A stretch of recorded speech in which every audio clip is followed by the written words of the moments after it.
50 லட்சம் பேருக்கு வாக்கு இல்லை, அவர்களை உங்களால் நீங்கள் வாக்கு வாங்கி கொடுக்க முடியல, நீதிமன்றம் போய் நடக்கலை இல்லை. இப்போ இதெல்லாம் தான் இன்னைக்கு வந்து இந்த மகாபந்தன் சொல்லக்கூடிய காங்கிரஸ் தேஜஸ்வியுடைய கூட்டணி தோல்விக்கு காரணம்.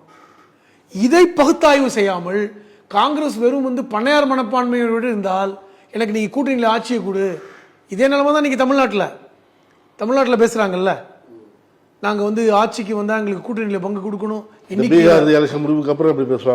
அதுதான் சொல்கிறேன், அந்த மனப்பான்மை இன்னைக்கு தமிழ்நாட்டில் ஈடுபடாது.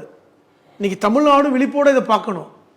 ஏன்னா வந்து பீகாருடைய தேர்தல் முடிவு என்பது பீகாரோடு மட்டுமல்ல, அங்கு எப்படி நடத்தினாங்க, தேர்தல் ஆணையம் எப்படி வந்து உதவி செஞ்சிச்சு, அந்த நீக்கப்பட்ட வாக்காளர்கள் யாரு, அந்த வாக்காளர்களுக்கு கடைசி வரைக்கும் ஏன் வந்து வாக்கு வாங்க பிடிக்க முடியல, இப்போ அவங்களுக்கு குடியுரிமை பிரச்சனை வந்தால் என்ன செய்ய போகிறோம், இவர்கள்லாம் யாருடைய ஆதரவு மனநிலையில் உள்ளவர்கள். இப்போ இதெல்லாம் தமிழ்நாட்டையும் நீங்கள் பொருத்தி பார்க்கணும். தமிழ்நாட்டிலையும் பொருத்தி பார்த்து அது போன்ற தவறு இங்கே நடக்காமல் பார்த்து கொள்ள வேண்டிய பொறுப்பு இன்னைக்கு திமுக தலைவருக்கு இருக்கு. இப்போ இதுதான் நம்மளுடைய நாம் கற்றுக்கொண்ட பாடம். நான் ஏற்கனவே சொன்ன மாதிரி காங்கிரஸ் அந்த பண்ணையார் மனப்பான்மையை விட்டு வெளியே வந்து கிரவுண்ட் லெவல் ரியாலிட்டி மனப்பான்மைக்கு வந்தால் மட்டும்தான் பாடம் கற்றுக்கொள்ள முடியும், அதை புரிந்து கொண்டு செயல்பட முடியும், வெற்றியை பெற முடியும். இல்லை என்றால் மீண்டும் மீண்டும் தோல்வியை தான் அது சந்திக்கின்ற ஒரு சூழல் ஏற்படும் என்பதுதான் என்னோட கருத்து. காங்கிரஸ் இன்னும் பண்ணையார் மனநிலையிலே இருக்குதுன்னு நீங்கள் சொல்கிறீங்க. ஆனால் ராகுல் காந்தி இறங்கி மக்கள்கிட்ட சென்றது, இப்போ அந்த ஓட்டில் மோசடி செஞ்சுருக்கிறாங்க, வாக்குச்சீட்டில் மோசடி செஞ்சுருக்காங்க. நீங்கள் கேட்ட கேள்வி சரிதான்.